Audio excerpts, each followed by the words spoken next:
Hi everyone, Fozzie here. This morning we're going to do a multi-waypoint mission with my brand new Autel Evo 2 8K drone.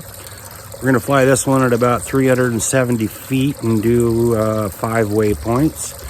See how it does. I'm not going to fly it too terribly far. As you'll see from the video, it's a pretty heavily wooded area, and I don't want to do a lot of hiking out in the brush if I happen to lose it. So we're going to keep it close and see what happens. I'm going to do a couple post-production zoom-ins as the thing's getting up to altitude and heading to the first waypoint, just so we can test out the 8K footage and see how it's going to look with a few extreme zooms.